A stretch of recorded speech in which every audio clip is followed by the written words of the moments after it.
I'm a software engineer, and I've been always a software engineer. Several years ago, I got very excited about blockchain, and I joined First Consensus, then blockchain.com, and now I work for Ripple. And initially, I started more on the blockchain side, on the security side. I was working on the level of protocols, implementing custodial solutions. And then I kind of got this curiosity about automated trading, algorithmic trading.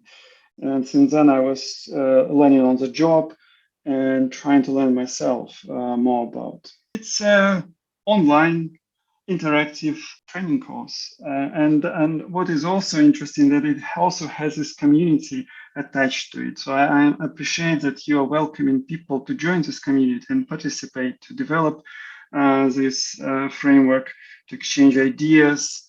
I do like the flexibility and the opportunity to kind of do it in my own pace, to have those catch-ups every week, and then working on my own at my own pace in between. So that's very helpful.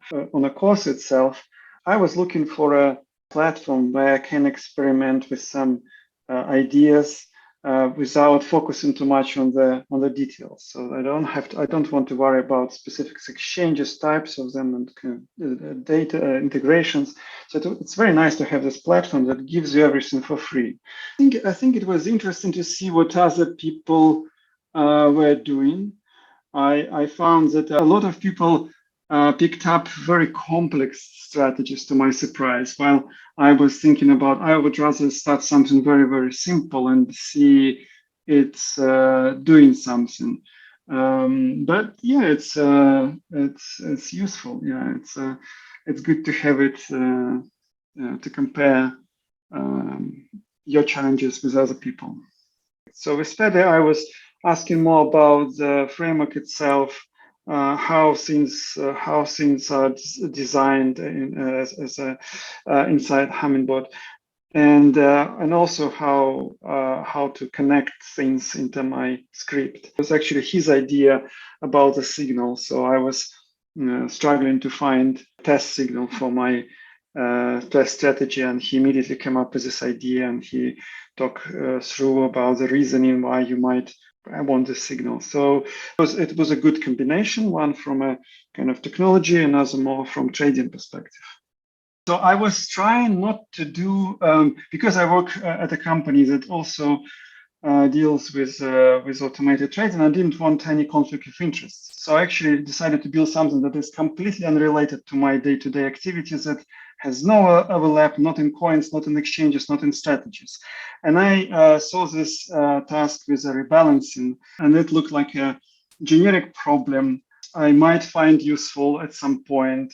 And I didn't find implementations for this. So nobody, as I can see, attempted to build it, or I didn't find it. So I picked up Rebalancing Portfolio strategy. So the idea is if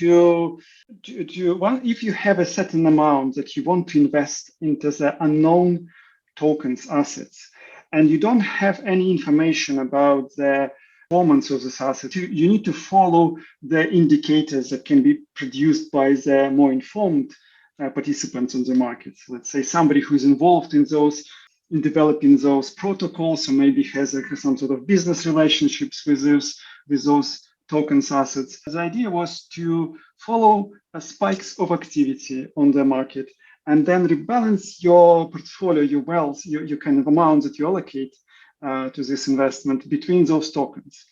And the idea is that those tokens that are not traded, not used, there is a pretty good chance that they eventually will disappear and will be zeroed. But those that are actively kind of traded, that those should be increasing in value over time.